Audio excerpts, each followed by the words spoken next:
Bangladesh police কনস্টেবলের লিখিত পরীক্ষায় ঠিক এইরকম একটা পেজে আপনাকে একটা কোশ্চিন দেবে। এই কোশ্চিনটা থাকবে হলো 45 নম্বরের এবং এই কোশ্চিনটা আপনাকে আনসার করতে হবে 1 ঘন্টা 30 মিনিটের মধ্যেই। বাংলাদেশ পুলিশ কনস্টেবলে আপনারা যারা অ্যাপ্লাই করেছেন কিংবা পরবর্তীতে করবেন কিংবা আপনার সামনেই যাদের মাঠ পরীক্ষা অর্থাৎ লিখিত পরীক্ষা, আপনারা যারা প্রথম, দ্বিতীয় এবং তৃতীয় দিনের কঠোর পরিশ্রম করে এই দিনগুলোতে উত্তীর্ণ হয়েছেন, আপনাদের জন্য সামনের সবচেয়ে বড় এবং বিশাল একটা বাধা হয়ে দাঁড়াবে সেটা হলো গিয়ে এই লিখিত পরীক্ষা। এই লিখিত পরীক্ষায় যে সকল শিক্ষার্থীরা বেশি নম্বর পেয়ে কিংবা অনেক অন্যদের তুলনায় একটু ভালো নম্বর করে বা ভালো নম্বর পেয়ে সামনে এগিয়ে যাবে কিংবা বেশি নম্বর পাবে, তারাই কিন্তু বাংলাদেশ পুলিশের একজন গর্বিত সদস্য হতে পারবে। তাই MFIF ভাইয়ার আজকের এই ভিডিওটিতে আমরা বাংলাদেশ পুলিশ কনস্টেবলের লিখিত পরীক্ষায় আসলে প্রশ্নগুলো কেমন আসে কিংবা কেমন প্রশ্ন আসতে পারে এই বিষয়টা নিয়ে ফুল আলোচনা করার চেষ্টা করব। তো সঙ্গেই থাকবেন, বিস্তারিত এই ভিডিওতে জানার চেষ্টা করবেন কিংবা দেখার চেষ্টা করবেন যে আসলে কোশ্চেনগুলো কেমন আসে কিংবা প্রশ্নগুলো কেমন হতে পারে। ঠিক এইরকম একটা কোশ্চেন দেবে এবং এই কোশ্চেনটাতে ঠিক এইভাবেই প্রশ্নগুলো দেওয়া থাকবে, এই কোশ্চেনে আনসার দেওয়া থাকবে না। সো আমি এই আনসারগুলো সাথে সাথে লিখে দেবো, অর্থাৎ এখানে যে ফাঁক ফাঁক জায়গাগুলো আছে এখানে এই আনসারগুলো লিখে দেবো। অন্যান্য খাতায় আমি লিখবো না, খাতা আর কি ইউজ করবো না, অন্যান্য খাতাগুলো নষ্ট করবো না। আর আমার হাতের লেখার দিকে নজর দেওয়ার কোনো প্রয়োজন নেই, বিকজ আমার হাতের লেখা হলো শিশু শ্রেণীর বাচ্চাদের মতো। সো ওই দিকে মনোযোগ না দিলেও আর কি ভালো হয় আর কি। সো পুলিশ এই সাজেশনটা সম্পূর্ণ মেক করা হয়েছে আমাদের যে পুলিশ চ্যাম্পিয়ন নামে একটা সাজেশন আছে, এই সাজেশনটার হইল গিয়া ফলো করে কিংবা ওহার মতো করে। সো আপনাদের যাদের কাছে আমাদের পুলিশ চ্যাম্পিয়ন সাজেশন নাই, দ্রুত সময়ের মধ্যে সংগ্রহ করে নেবেন, একটা কপি আপনার মোবাইলে রেখে দেবেন। সো পুলিশ কনস্টেবল নিয়োগ লিখিত পরীক্ষা আমাদের সময় থাকবে 1 ঘন্টা 30 মিনিট এবং পূর্ণমান থাকবে 45। এটা সকলের বিভাগগণের মুখস্থ। তাহলে প্রথম বিভাগ আমাদের থাকবে ক বিভাগ, যেখানে হইল গিয়া বাংলা থাকবে এবং 15 নম্বর থাকবে। আর এই নজরটাই সববার এই দিকে লক্ষ্য রাখতে হবে যেন আমি 15-র মধ্যে 15ই পেতে পারি। 15 না পালে 14 তো পাবো নাকি। রচনায় দেখা গেল যে 1 মার্ক বা কম বেশি পাবো, কিন্তু অন্যান্য তো আমি তো ফুল মার্ক পাবো। এইরকম একটা প্রিপারেশন আমাকে নিতে হবেই, বোঝা গেছে। প্রথমে আমাদের 1 নং বিভাগ 1 নং দাগে রচনা লেখন, এখানে বলছে যে কোনো একটি 2টা রচনা এখানে আমাদের দিয়েছে, একটা লিখতে হবে। প্রথম বলছে হলো সমাজ জীবনে দুর্নীতি আর হলো দেশপ্রেম। সমাজ জীবনে দুর্নীতি এই রচনাটাও গুরুত্বপূর্ণ, দেশপ্রেম এই রচনাটাও গুরুত্বপূর্ণ। তোমরা একটা কাজ করবা, আমাদের MFIF এই চ্যানেলটার যে ভিডিওগুলো আছে বা এই প্লে লিস্টটার একটু ভিডিওগুলো একটু আর কি স্ক্রল ডাউন করে নিচে দেখবা, সেখানে গুরুত্বপূর্ণ কিছু রচনার জন্য একটা ভিডিও মেক করা আছে। সো ওই ভিডিওটা দেখলে অনেকগুলো রচনা ওখানে আমি দিয়ে দিয়েছি। সো সেইগুলো জাস্ট একটু চোখ বুলিয়ে নিবা, হয়ে যাবো গা। এর বাইরে আর কিছু দেখার দরকার নাই। 2টা রচনা দেওয়া আছে, যেইটা ভালো পাও, যেইটা তুমি আর ভালো লাগবে সেইটা লিখে দেবা, দেন হয়ে যাবো গা। এরপর 2 নং দাগ, 2 নং দাগে আমাদের সাধারণত যেটা দিয়েছে সেই হলো বাগধারা, না বিপরীতার্থক শব্দ। সো এই যে বিপরীত শব্দ যেটা দিয়েছে, এই বিপরীতার্থক শব্দগুলো যদি তোমরা একটু মুখস্থ করো বা পড়ো, তাহলে দেখা যাবে পরীক্ষায় আমরা ভালো নম্বর অর্জন করতে পারবো। সো এখানে আমাদের 4টা বিপরীত শব্দ রয়েছে, যেখানে আমরা 4 মার্ক পাবো। আর রচনায় সাধারণত 7 নম্বর থাকে। সো আমরা বিপরীত শব্দগুলো দেখে লক্ষ্য করি। প্রথমে বলছে ক নম্বর ধার্মিক। ধার্মিক এর বিপরীত শব্দ কি হবে? ধার্মিক তার মানে হলো ভালো, আর বিপরীত তাহলে কি হবে? বিপরীত তাহলে পাপী হবে। কেমন? কি পাপী, পাপী লিখতে পারো, অথবা ধার্মিক অধার্মিকও তোমরা কিন্তু লিখতে পারো। খ নম্বর বলছিল ঐচ্ছিক। ঐচ্ছিক এর বিপরীতার্থক কি শব্দ হবে? ঐচ্ছিকের বিপরীতার্থক শব্দ হবে কি হবে? অনিবার্য। অনি বা অন্তস্থি জয়রেপ, অনিবার্য। এরপর বলছে হলো চোর। চোর এর বিপরীতার্থক শব্দ কি হবে? চোর এর বিপরীত মানে হলো চোর মানে খারাপ, তাহলে ভালো কি হবে? ভালো হবে সাধু। কেমন? সাধয় সুগারে ধু, সাধু। উন্নতি, দেশ তো এখন আমাদের উন্নতির দিকে যাচ্ছে। সো যদি দেশ খারাপের দিকে যায় তাহলে উন্নতির অপর অপর বা হলো অপোজিট ওয়ার্ড কি হবে? বিপরীত কি হবে? উন্নতির অপোজিট হলো অবনতি। স্বরেও ব দন্তের ন তয় শিকার, বোঝা গেছে? এই হলো 4টা বিপরীত শব্দ। এই 4টা বিপরীত শব্দ কি তুমি পাবে না ভাইয়া? প্রিয় বোন, তুমি এই 4টা বিপরীত শব্দ পাবে না। আমার কেন জানি না মনে হচ্ছে তুমি এই 4টা বিপরীত শব্দ পাবে। ঠিক এইরকম যদি তুমি কয়েকশো বিপরীতার্থক শব্দ মুখস্থ করে ফেলো, তাহলে বলো তো কার উপকার, কার লাভ? তোমারই লাভ। এরপর 3 নং দাগ, 3 নং দাগে আমাদের যেটা দিয়েছে সেটা হলো বাগধারা। এখানে আমাদের 4টা বাগধারা দেওয়া রয়েছে। সো এই 4টা বাগধারা তুমি একটু দেখো তো পারো কিনা। আমিও কিন্তু আনসার করে দেবো, সমস্যা নেই, না পারলেও কোনো প্রবলেম নেই। বোঝা গেছে? 4টা বাগধারা লিখে নাও। বোঝা গেছে? লেখছো? আচ্ছা, এখন একটু ভিডিওটা দেখার চেষ্টা করো। 4টা বাগধারায় আমাদের 4 মার্ক থাকবে এবং আমার মনে করতে হবে যে আমি যেন 4টা বাগধারায় 4 মার্ক পাইয়া যাই, বুঝা গেছে? 4-এ 4 আমি পাইয়া যাবো। এখন এখানে 4 হবে, এখানে আচ্ছা যাই হোক, প্রথমে যেটা বলছে বাগধারা সেটা হলো, এখানে শুধু বাগধারা বলছে, অর্ধ সহ লিখতে বলে নাই। সো যেহেতু এখানে শুধু বাগধারা বলছে, তাহলে এখানে বলছো প্রথম বলছো ঢাকের কাঠি। ঢাকের কাঠি ইহার বাগধারা হবে, ঢাকের কাঠি ইহার বাগধারা হলো তোষা ময়ূসুকার দয়কার, তোষামুদে, বুঝা গেছে? এরপর হচ্ছে ডুমুরের ফল। ডুমুরের ফল এর বাগধারা হলো যেটাকে আর কি মানে খুব একটা আনকমন বস্তু বা আনকমন একটা জিনিস, সেটা হলো দুর্লভ, দয় সুকার লয় রে ভ, বুঝা গেছে? এরপর বলছিল মানিক ঘোড়া। মানিক ঘোড়ার যে বাগধারা সেটা কি হবে? মানিক ঘোড়ার বাগধারা হবে মধুর মিলন, ম ধয় হুস্যুকার বয়বিন্দু র, মধুর মিলন, ময় শিকার ল দন্তে ন, মধুর মিলন। এরপর ঘ নম্বর ছিল ঘাটের মরা। ঘাটের মরা ইহার বাগধারা যেটা হবে সেটা হলো মানে হইল গিয়া ঘাটের মরা ইহার বাগধারা হবে যেটা হইল গিয়া বৃদ্ধ, মানে হইলো অতি বৃদ্ধ, স্বরেও তয় শিকার অতি বৃদ্ধ। আল্লাহ, এত ভুল হয়! অতি বৃদ্ধ, বৃদয় ধ, বোঝা গেছে? এই হলো বাগধারা। জাস্ট তুমি যদি 100 বাগধারা মুখস্থ করো, বিগত বছরগুলোতে যেমন বাগধারা আইছিল ওইগুলো থামাইয়া মুখস্থ করে ফেলবা।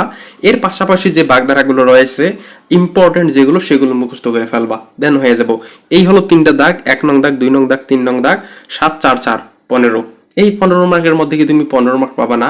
না হলেও তো তুমি 14 মার্ক পাবা। তাহলে 14 মার্ক তুমি যদি এখানেই পাও, তাহলে তোমাকে কে আর ঠেকায় টিআরসির চাকরি থেকে? এই হলো ক বিভাগ। এরপর খ বিভাগে যাই। খ বিভাগটা পুরোটা জুড়ে আমাদের ইংরেজি কোশ্চেন থাকবে। এখানে নাম্বার থাকবে হলো 15। আর ইংরেজি অনেকেই ভয় পায়, অনেকেই পড়তেছে না এবং এখানে অনেকেই ফেল করে। বাংলা, সাধারণ গণিত, তারপর হয়ে গিয়ে গণিতে মোটামুটি মার্ক পাওয়া যায়, বাট ইংরেজিটিকে একটু তোমরা কঠিন, একটু আর কি তোমরা হাতের কাছে রাখো কিংবা একটু ভালো করে নাও, ইনশাল্লাহ এখানে পাইয়া যাবা। ইংরেজিতে সাধারণত প্রথমে যে কোশ্চেনটা থাকে সেটা হলো গিয়ে একটা প্যারাগ্রাফ থেকে থাকে। প্যারাগ্রাফের এখানে যে কোশ্চেনটা আমাকে দিয়েছে সেটা হলো এখানে বলছে যে 2টা কোশ্চেন আছে। একটা হলো write a paragraph on your reading room, আর বলছে হলো ইন্টারনেট। যদি ইয়োর রিডিং রুম তুমি নাও পড়ো, ইন্টারনেট সম্পর্কে আর কিছু নাই বললাম, ইন্টারনেট সবাই পায়, কারণ বর্তমান যুগ জামানাটাই হলো ইন্টারনেটের যুগ জামানা। এটাই জাস্ট তুমি তোমার ক্রিয়েটিভিটি একটা মানে তোমার যে মনের ভেতর যে মানে লুকানো একটা বিষয়বস্তু রয়েছে সেটাই দিয়ে যদি তুমি একটু ভালো করে লেখো, তোমার ফিগার লাইটিং কিংবা ইংরেজির ভোকাবুলারিটা যদি ভালো থাকে, টেন্স টুন্স তুমি যদি ভালো পাও, তাহলে তো তোমাকে এখানে আর কে ঠেকায় তোমার এই ইংরেজির প্যারাগ্রাফের 7 মার্ক কমন পেতে, বোঝা গেছে? সো এই রিডিং রুম বা ইন্টারনেট এইগুলো একটু তোমরা ভালো করে পড়ে লবা। এখানে আমাদের 5 নং দাগে অপোজিট ওয়ার্ড দিয়েছে। এখানে 4টা টোটাল অপোজিট ওয়ার্ড রয়েছে, মানে হইল গিয়ে এখানে যে ওয়ার্ডগুলো দেওয়া আছে ইহার অপোজিটটা আমার লিখতে হবে। তাহলে প্রথমে আমাদের যেটা দিয়েছে সেটা হলো সফট। সফট এর অপোজিট ওয়ার্ড কি হবে? সফট এর অপোজিট হলো হার্ড, HARD, হার্ড। এরপর হচ্ছিল হট। হট এর অপোজিট ওয়ার্ড কি হবে? হট এর অপোজিট ওয়ার্ড হবে কোল্ড, COLD, কোল্ড। এরপর বলছিল ডে।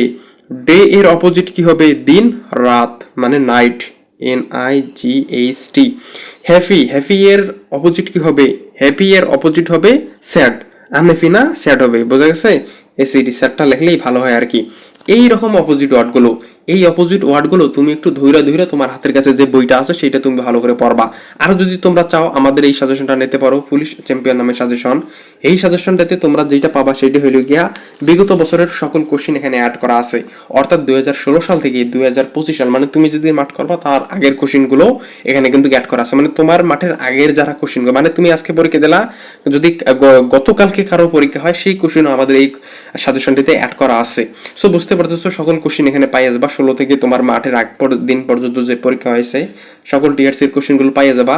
ওর মতো করে এখানে কিছু নমুনা প্রশ্ন দেওয়া আছে এবং মজার ব্যাপার হলো 5টা মডেল টেস্ট কোশ্চেন দেওয়া আছে। এই মডেল টেস্ট কোশ্চেনগুলোর আনসারগুলো তুমি যদি লিখে আমাদের গ্রুপে পোস্ট করো তাহলে তোমার জন্য হাতিয়ার ব্যবস্থা আছে, ভাইবার জন্য বিশেষ আর কি ব্যবস্থা রয়েছে আমাদের এই সাজেশনটিতে। সো মোটামুটি সকল বিষয় নিয়ে আমাদের এই সাজেশনটা মেক করা। সো তোমরা চাইলে এই সাজেশনটা আমাদের কাছ থেকে পিডিএফটা নিতে পারো 0131857679 এই নাম্বারে হোয়াটসঅ্যাপ, SMS, কল অথবা ফেসবুকে নক দিলে এটা দিয়ে দেবো নি। দেন নেক্সট 6 নং দাগে যাই। 6 নং দাগ সাধারণত আমাদের ট্রান্সলেশন থেকে থাকে, অর্থাৎ বাংলা আছে ইংরেজি করতে হবে, ইংরেজি থাকে বাংলা করতে হবে, এটা ক বিভাগে থাকে। সো খ বিভাগে সাধারণত বাংলা থেকে ইংরেজি করতে হয়। সো আকাশ নীল এর ইংরেজি কে না জানে, কে না পারে আকাশ নীল এর ইংরেজি? এর ইংরেজি কি হবে দেখো, it's the sky, S K Y sky is blue, is B L U blue. এরপর বলছিল আমি যাব না, আমি যাব না ইহার ইংরেজি কি? এর ইংরেজি হবে I won't, W O N T won't go. এরপর হচ্ছে পাখি উড়ে, ইহার ট্রান্সলেট করলে আমরা কি পাই? পাখি উড়ে ইহার ট্রান্সলেট সবার মুখস্থ থাকার কথা, BIRDS, বার্ডস, বার্ডস মানে পাখি, আর ফ্লাই মানে হলো ওরা, FLY ফ্লাই। এরপর হচ্ছে মানুষ মরণশীল, ম্যান ইজ মর্টাল, এটা তো একদম হইল গিয়া 6 থেকে সবারই মেবি মুখস্থ। সো এটা জাস্ট তুমি লিখে দেবা ম্যান ইজ মর্টাল, MORTAL। এই হলো ইংরেজির আর কি টিএল মর্টাল। ইংরেজির হলো এই হলো তোমার হইল গিয়ে 3টা দাগ, একটা হলো ট্রান্সলেশন, একটা থেকে প্যারাগ্রাফ, আর একটা থেকে অপোজিট ওয়ার্ড, কিংবা ওখানে ফিল ইন দ্য ব্ল্যাঙ্কস থাকতে পারে, বুঝা গেছে, বা সেন্টেন্স মেক করতে বলতে পারে। এই হলো মোটামুটি কথা। সো এই 15 মার্ক কি তুমি পাবা না? এখানে 4 মার্ক, 4টা সঠিক করে লিখলে 4 মার্ক পাইয়ে যাবা। এই হলো মোটামুটি ইংরেজির বিভাগটা। জাস্ট এইরকম যে কোশ্চেনগুলো আছে, এইরকম যে ট্রান্সলেশনগুলো আছে, এগুলো তুমি বইয়ে বইয়ে সারাদিন করবা, তাহলে তো তোমায় ভালো পারলা আর কি পরীক্ষার হলে, বুঝা গেছে। নেক্সট গ বিভাগে যাই। গ বিভাগটা মূলত আমাদের সাধারণত সাধারণ গণিত অংশটা এবং সাধারণ বিজ্ঞান বা সাধারণ জ্ঞান অংশটাকে নিয়ে, এই দুইটাকে নিয়ে। সো গ বিভাগে 2টা কোশ্চেন থাকে গণিতে, আর একটা থাকে হইলো সাধারণ জ্ঞানে বা সাধারণ বিজ্ঞান। সো গণিতের 2টা কোশ্চেনের মধ্যে প্রথম যে কোশ্চেনটা দিয়েছে 7 নং থেকে, সেটা হলো শতকরা থেকে। এই কোশ্চেনটা দিয়েছে শতকরা বার্ষিক কত মুনাফায় 300 টাকার 5 বছরের মুনাফা কত বলছে? 1500 টাকা হবে। খুবই সহজ একটা কোশ্চেন। যারা শতকরা অঙ্কগুলো বা সুদ কষার অঙ্কগুলো তোমরা একটু প্র্যাকটিস করছো, তোমাদের জন্য তো এটা কোনো ব্যাপারই না, বুঝা যাচ্ছে, কোনো ব্যাপারে না এটা তোমাদের জন্য। বাট আমি একটু তোমাদের জন্য, যারা আর কি আমার মতো বিজ্ঞানের স্টুডেন্ট রয়েছে, তোমাদের জন্য আমি সমাধানটা করে দিই। সমাধায়াকার দন্তনা সমাধান। তাহলে দেখো এখানে বলছে শতকরা বার্ষিক কত টাকায়, কত মুনাফায় 300 টাকার 5 বছরের মুনাফা 1500 টাকা হবে। তাহলে আমাদের এখানে লিখতে পারি যেটা, সেটা হলো গিয়া 300 টাকায়, 300 টাকায় আমরা লিখতে পারি 300 টাকায় 5 বছরের, 5 বছরের মুনাফা, 300 টাকায় 5 বছরের মুনাফা দেওয়া আছে হলো 1500 টাকা, 1500 টাকা। তাহলে আমাদের কি হবে? 1 টাকায় 1 বছরের মুনাফা কত হবে বলো তো? 1 টাকায় 1 বছরের মুনাফা হবে 1500 ডিভাইডেড বাই 300 গুণন 5 টাকা। এখন যেটা বলছে সেটা হলো শতকরা বার্ষিক, শতকরা যেহেতু আছে সুতরাং এখানে হবে 100 টাকায় 1 বছরের মুনাফা। এখানে একটু জায়গা শর্ট আর কি, নিচে একটা কোশ্চেন আমরা এখানে লিখবো। সো আমি এখানে শর্ট করে লিখে দিই, সেটা হলো গিয়া তোমার 1500 গুণন 100, আর নিচে যেটা রয়েছে 300 গুণন 5 টাকা। জাস্ট এটা আমরা কাটাকাটি করব। কাটাকাটি কিভাবে করব দেখো, এই যে এখানে যে 2টা শূন্য আছে না, 300 2টা শূন্য কাটা দিবা, 300 2টা শূন্য, 100 2টা শূন্য কাটা গেল। তাহলে এখানে থাকে 1, এখানে 1500, এখানে 5, এখানে 3।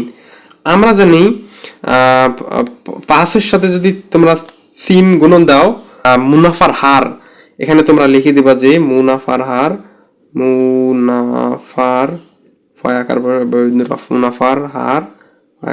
হার 10%। এই হলো আনসার, বুঝা গেছে? আনসারটা তোমরা এইভাবে লিখে দিলা। দেখো কত ছোট কোশ্চেন, কিন্তু তুমি এখানে 5 মার্ক পাইয়ে যাবা। গণিতের এই অঙ্কটা আমাদের উৎপাদকী বিশ্লেষণ থেকে আইছে। উৎপাদকী বিশ্লেষণ কে না পারে, কে না জানে উৎপাদকী বিশ্লেষণ? আমরা 8ম শ্রেণীতে এরকম উৎপাদকী বিশ্লেষণগুলো করে আইছি। সো উৎপাদকী বিশ্লেষণের ক্ষেত্রে এখানে 2x² প্লাস x মাইনাস 15 এখানে দেওয়া রয়েছে। সো আমরা প্রথমত যেটা নেব সেটা হলো 2x² কে ঠিক রাখবো। আর আমরা জানি 15 আর এই দুইটা গুণন করতে হয়, 15 দুগুণ কত হয় 30 হয়। তার মানে মাঝে এমন দুইটা সংখ্যা নেব সেটা গুণন করলে যেন 30 হয়, আর ওই সংখ্যা দুইটা প্লাস মাইনাস করলে যেন এখানে শুধু প্লাস এক্স থাকে।